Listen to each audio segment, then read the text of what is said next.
The next presentation will be about some of the fundamental issues, theoretical issues of life world, that is psychology. Obviously, I haven't emphasized enough that this session is about psychology, not the biological aspects of life world. Actually, in robotics, there is quite a bit of emphasis on biological aspects of the life world. Different,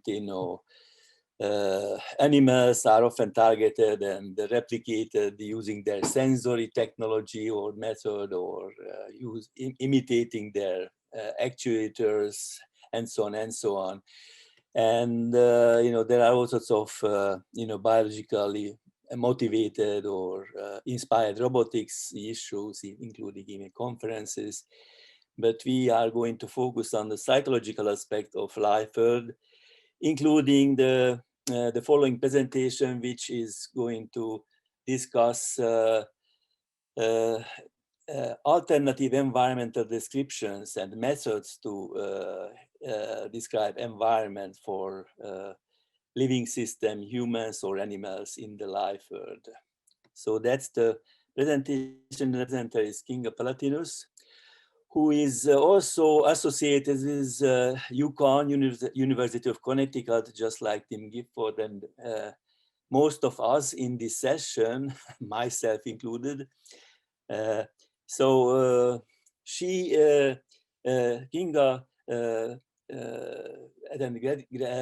also attended UConn Graduate School and had her thesis on robot-child interactions, currently working at the Institute of Behavioral Sciences in Szeged, Hungary, where she is teaching psychology and communication for medical students.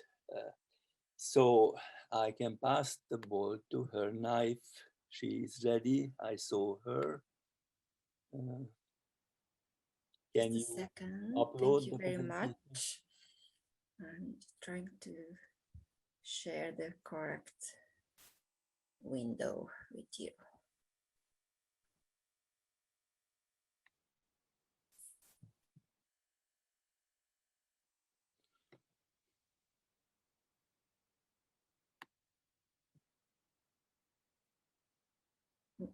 Coming up. Success. Yeah, it's there.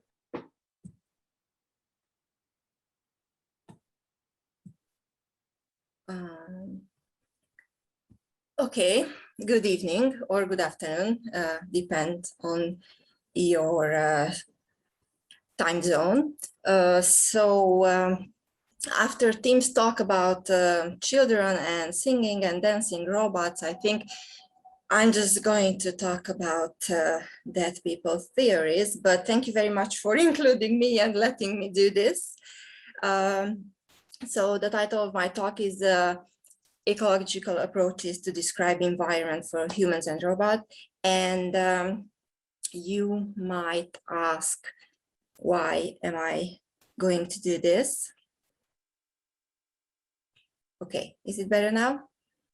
Yeah, full screen mode, yeah. Okay, so why is this relevant, right? For you to hear about these psychological problems. I think it is to talk about robot ethics. It is very need to understand how these robots are actually behaving in their natural environment, right? As I would like to refer back to Tim, that he was talking about that we need these robots to be normal, right? To behave normally. In order to be able to make these kind of robots, we need to understand how humans, in the first place, behave in their natural environments. So far, the focus, people realize this, right, that we have to get inspiration from the natural world, but the focus so far was only on some special skills, on perceptual skills, action, how dragonflies see the world, right, or how we can walk on the ceiling, how we can grab things. So robotics already went out into the environment, but mostly they just brought out some special perceptual or mostly perceptual or action skills. But we need to understand the role of the environment itself, how it influences behavior or psychology of the animals or humans. But this is also not a new idea, right? So it was there. Darwin was talking about this, the issue itself, right? That there is an animal environment fit that we have to consider. All the story about being the fittest, the survival of the fittest, right, comes from, okay, there is an environment that I have to be very good at. I have to survive that, my own environment, right? But the thing that he wasn't really focusing on is that that environment is not just one feature, right? It's not that I have to be white if I'm in the snow or, to survive, but that environment is changing all the time. So then we have to consider this changing environment, right? So we need a theory or theories, psychological theories, to understand how this changing environment would influence human or animal behaviors, right? We are interested in the dynamics of the behavior and the environment or the setting itself. So in other words, what was Andre was referring to is actually, this is a dynamic interpretation of this life world that Husserl was talking about, which is my subjective environment, if I want to really simplify it, but they are going to talk more about this. So here are these gentlemen that I'm going to, this is my plan to talk about these gentlemen and how they try to solve these problems. So they kind of run into walls given the current scientific milieu, because they weren't really satisfied with what's going on in psychology. And they had to come up with something new in terms of theory and in terms of methodology. And they were brave enough to do that. And unfortunately, some of them are really overlooked. Maybe Gibson is the one who is more known for even outside ecological psychology or psychology. So I guess you heard about him. Barker, Brunswik, and Gibson, as you can see, they are all have been active long time ago. Okay, so Barker had the idea that we have to go outside from the laboratory. If we want to understand human behavior in natural setting, then we have to go out, right? So he based his key concepts on observation. So he went out to the field, he did his observations, he tried to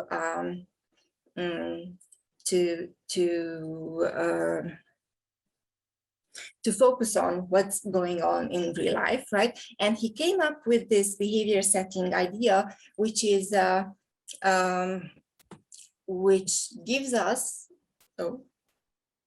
that context where we would like to analyze and describe the behavior scientifically, right? So he didn't say that I'm just going to observe and I write down what's happening. He really wanted to make it a scientific method. So the basis of these behavior settings is, and I wanted to say about, but I just don't see my own pictures.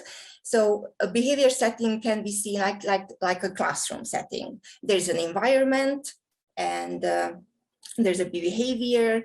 I talk a lot to medical students. So a visit to the doctor in a doctor's office is a very good example of a behavior setting for me, because it has a physical specifics, right? And the behavior specifics, I know what to expect. The patient knows what to expect, it has an idea what is happening.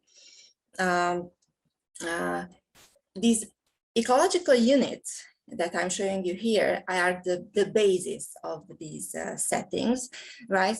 That generate a specific behavior pattern, right? It consists of an environment piece, as I said, that the physical things, and also the behavior piece. They are interconnected, right?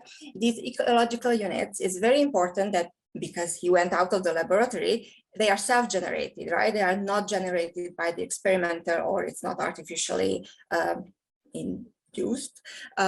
They have a time-space locus, right? So we know when, and they have a boundary, right? A specific pattern inside of this nice environment behavior unit, that pattern can distinguish it from the broader environment. And so here we are with a lot of data, right? Outside, it can happen, many things can happen, even within one ecological unit. So Barker, it's very important that he had to come up with a new methodology, right? Because those things won't work for his new theory. And he started,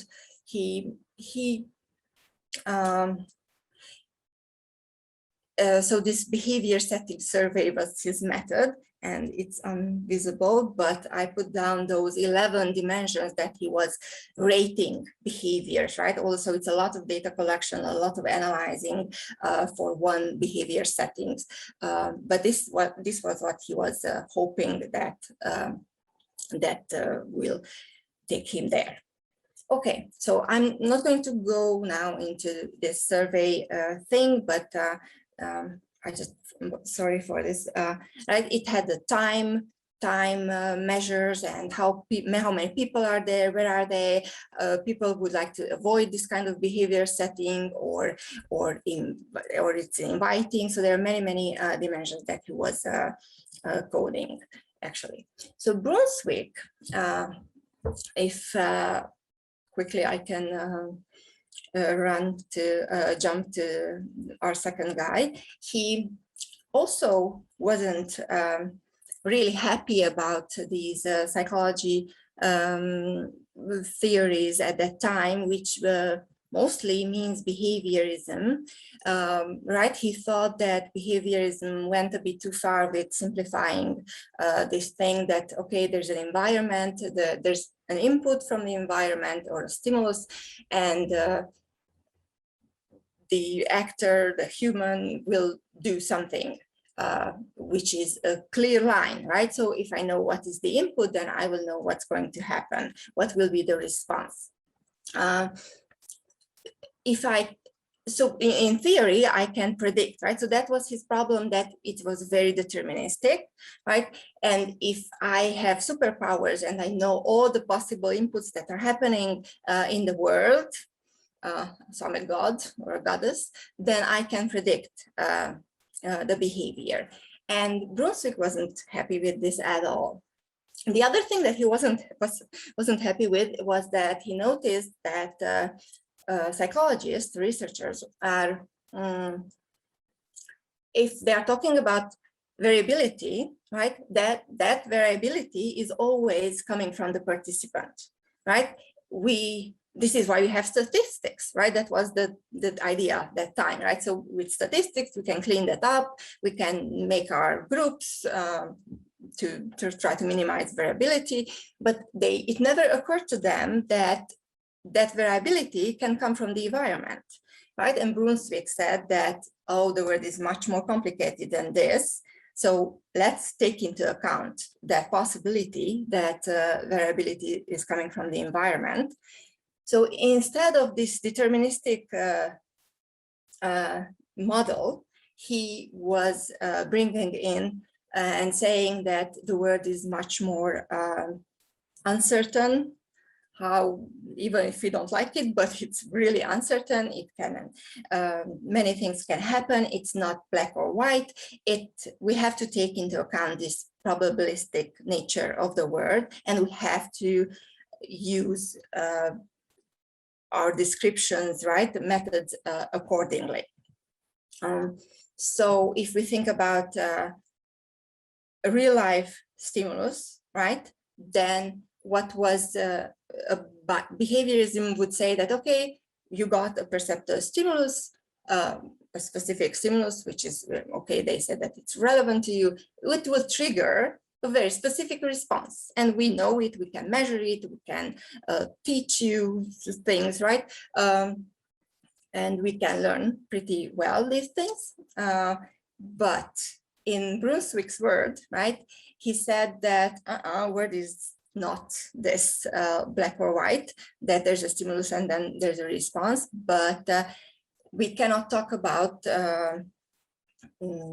given stimuli, but maybe we can talk about some perceptual cues that might not give us the full information, right, because of the uncertainty of the word, but it might be, but there are, you see the picture. So is that a tiger or is it not? It's not that easy to detect. It's not that like, okay, I see this picture and I know that I have to run, as we would think before, right? But the uncertainty has to be taken into account. So he said that we do use multiple cues, right? So if we don't have the full specific stimulus or input, then this is what we actually do in real life, that we put together the information from that what is available, right? It might not be perfect, it might be uncertain, my response is not certain either because of this, right? So we use simultaneously these cues, but we use it in a functional way, right? We have a goal with them, we use them, but we also take into account the probabilistic nature of this. I just put this here because it is very interesting that, right, Brunswik was very keen on going into the natural world and taking into account the environment, the natural environment of natural behaviors. But he ended up that his idea is more usable with pretty artificial settings, not that artificial, but people, it is easier to apply his ideas in built words, like a cockpit, what's that word? Okay, so he also said, because of this probabilistic nature of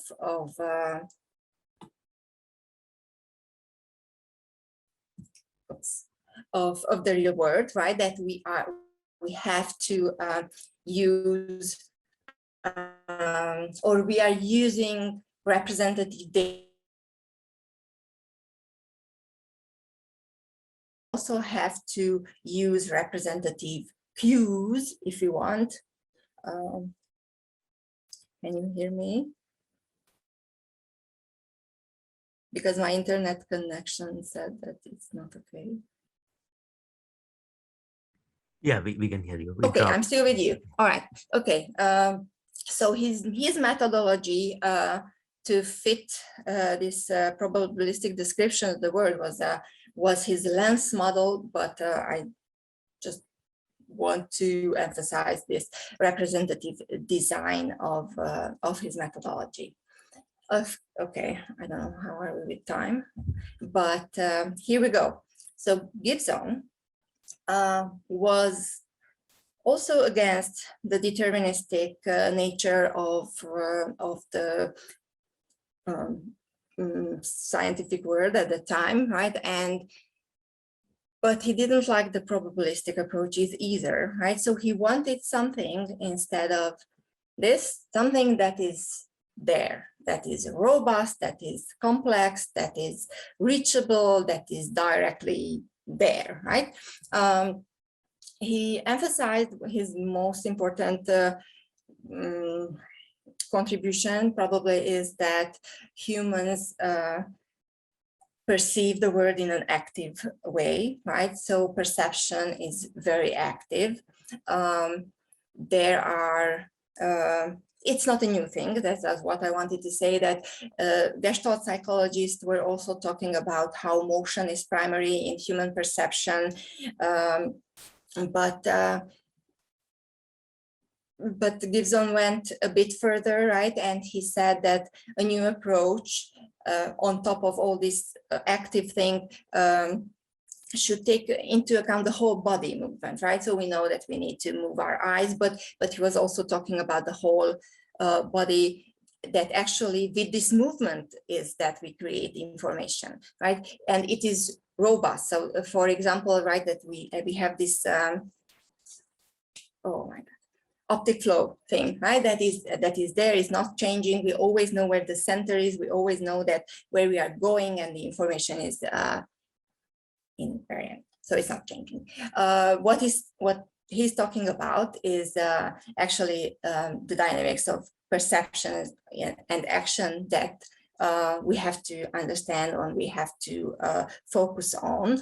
And his very important concept that through which he tackles this problem is the concept of affordances, that are properties of the environment that are relevant for the humans in a way that they offer us opportunities for action, right?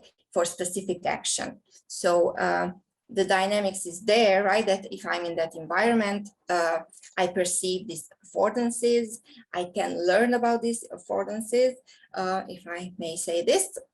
And he was a very important idea that I would like to emphasize at the end, is that because he was looking for these robust information, right, that are available in the world.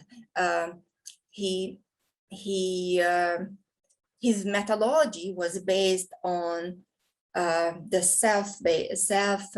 actor-based measures, right? So I will experience the world from my own perspective, which is a subjective experience, as Husserl was talking about the life world, right? So it's important that this is my experience, and we have to assess that, but we want to assess that in an objective way, right? So we want to measure something that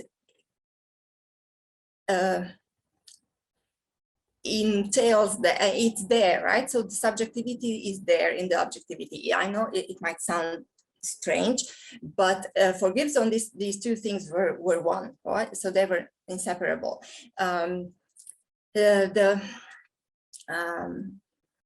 The figures that I wanted to show you, I think it might help to understand this, that, right? So there's a step. This is a very typical thing to talk about affordances that will depend on my body size measure, or what I'm going to, what affordances,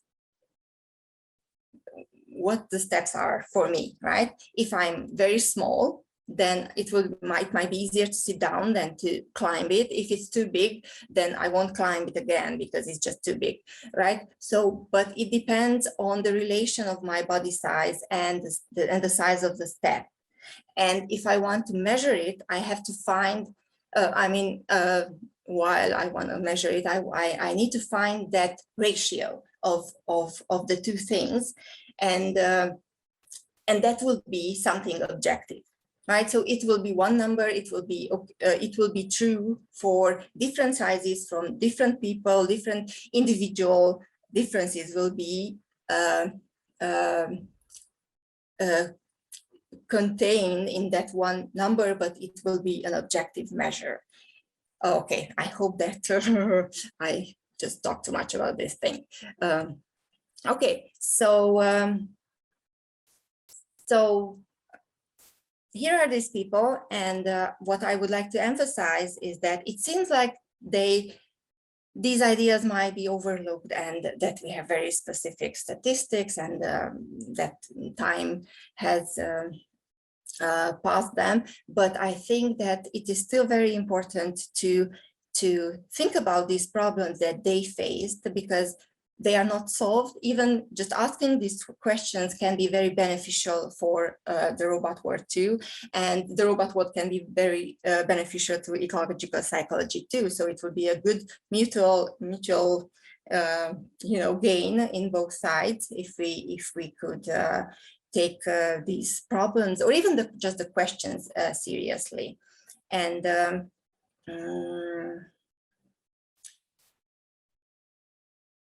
thank you very much.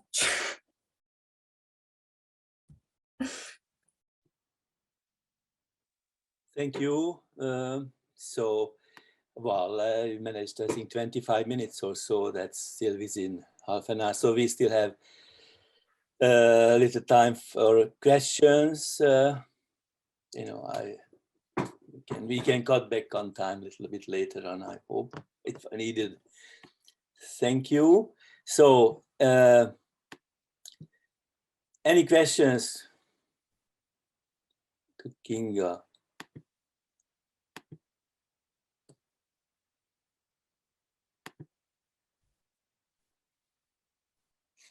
It was too much. Thank you very much.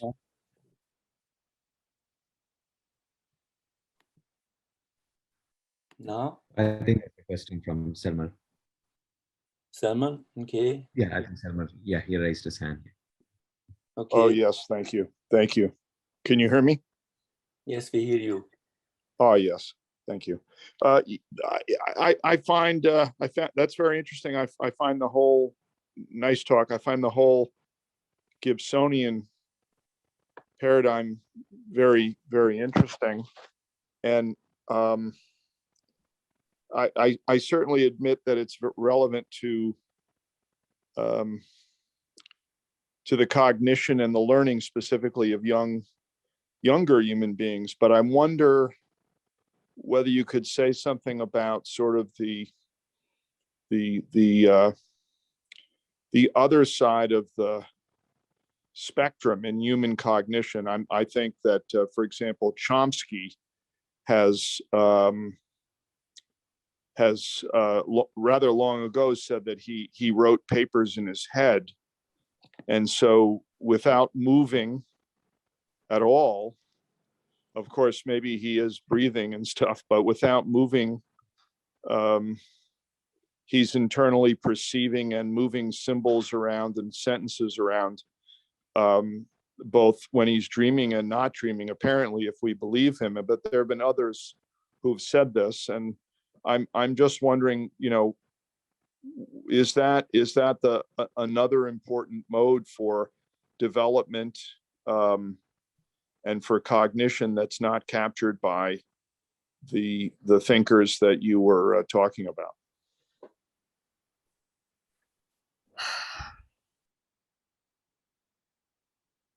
Another important aspect. So that's true, that this is actually focusing on perception, motion, but and I think the problem is that it is very hard to separate these things, right?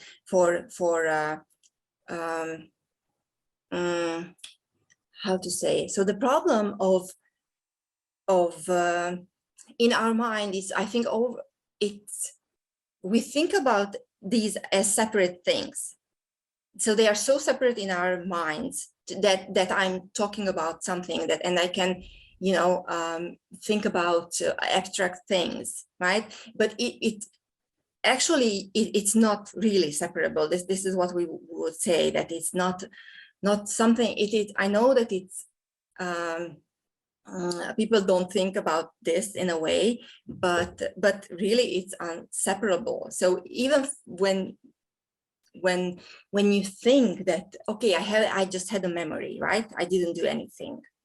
But if we would really look into this thing, I subjectively, would say that that you might overlook some of those action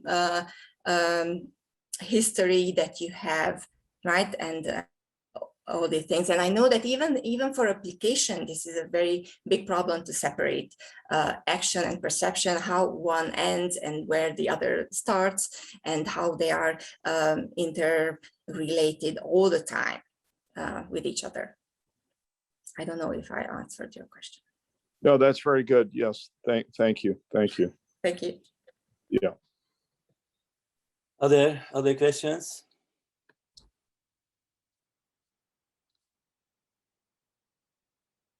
No, I don't see.